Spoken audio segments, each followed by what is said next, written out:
Hello everyone, welcome to the competitive sessions. So now in this session we'll discuss about our topic physical world, that is under unit 1 for your competitive. Under unit 1 physical world, units, measurements, dimensions and errors. How to discuss the questions which are related to that physical world. The question number 1 is, who discovered neutron? The options are James Chadwick, Newton, J.J. Thomson, Fermi. So if we know the knowledge about an invention, discoveries and everything, easy to answer to this questions. Okay. Now, who discovered neutron?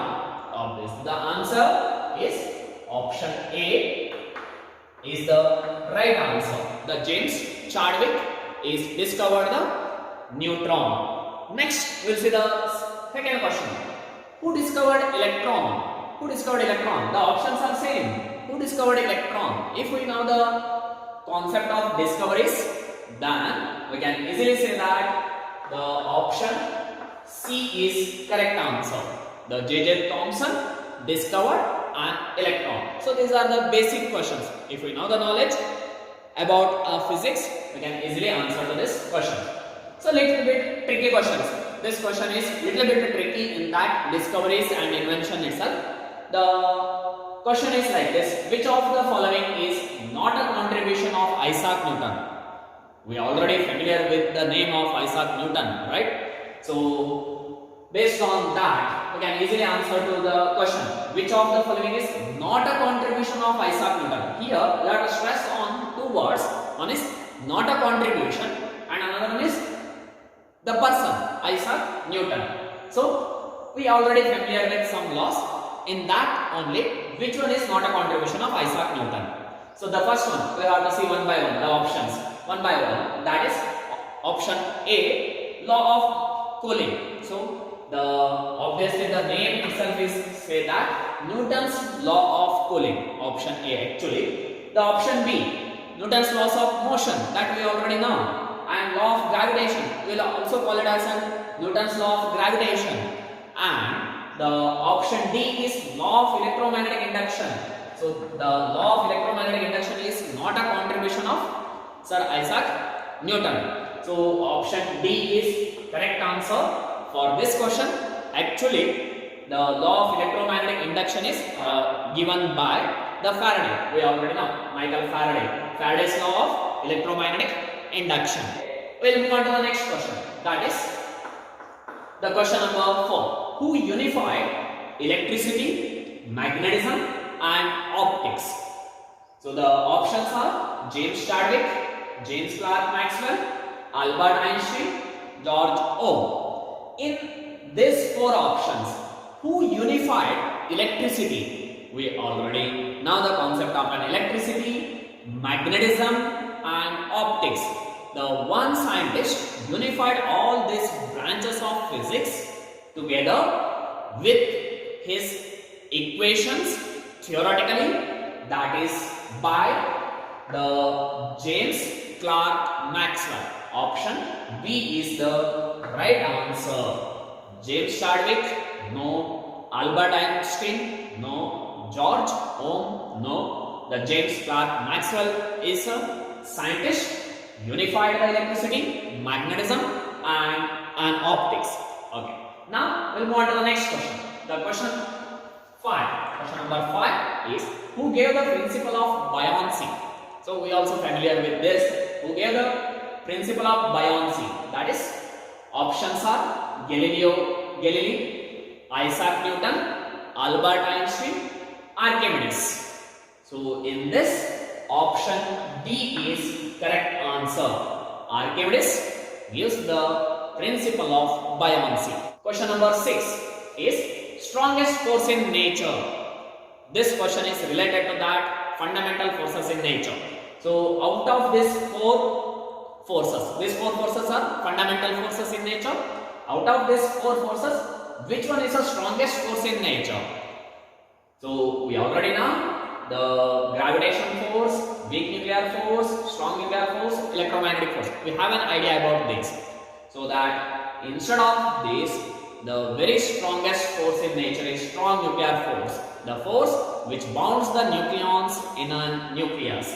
So the option C is the right answer. Next question is thus similar to that question.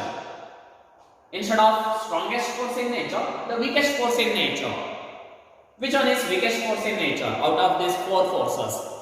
So the weakest force in nature is option A is the right answer, that is gravitational force. Gravitational force is the weakest force in nature.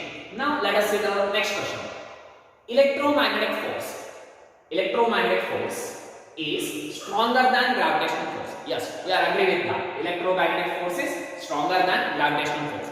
Here, electromagnetic force is stronger than gravitational force by a factor of how many times? By a factor means how many times is stronger electromagnetic force. So, if we know the concepts of electromagnetic force, gravitational force, weak nuclear force, strong nuclear force, then we can easily answer to this question.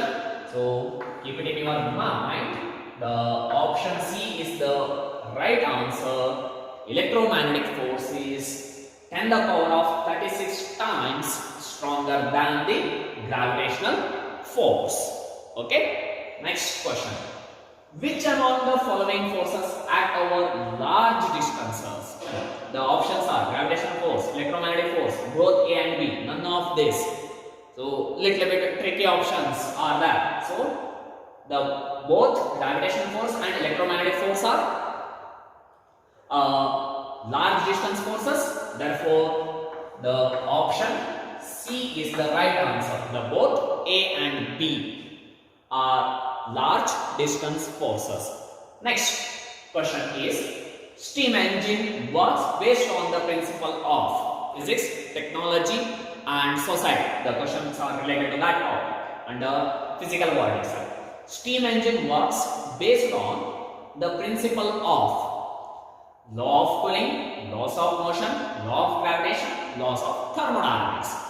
Obviously, the steam engine is that, so which is related to that temperature and heat, like that. So that's why the option D is the right answer for this question. The laws of thermodynamics is the correct answer. So let us go for the next question. On which law is the principle of rocket propulsion based? The options are Newton's first law of motion, Newton's second law of motion, laws of thermodynamics, none of this. These are the four options. So there are little bit tricky questions. Suddenly we go for Newton's laws, but here you have to check. Newton's first law is there, Newton's second law is there, but Newton's third law of motion is not there, because the principle of rocket propulsion is based on that Newton's third law of motion. So that's why here the option D is the right answer. Option D is the right answer. None of this, because Newton's third law of motion is the correct answer, but it is not in the options. So therefore we go for none of this. Now we'll see the next question. That is, which of the following quantity is not a conserved quantity? So this question is related to that law of conservation or conserved quantities. So out of this four, mass, force, momentum, charge, out of this four, which one is a conserved quantity? We are already familiar with that conserved quantity. That means a quantity which remains constant with respect to time. So here mass obviously constant with respect to time. So if you go for a force is not constant with respect to time. If it is continuously changes with respect to time. Therefore, the force is not a conserved quantity. The remaining all three, mass, momentum, charge, are conserved quantities. Option B is the correct answer for this question. Okay? Yes. Thank you.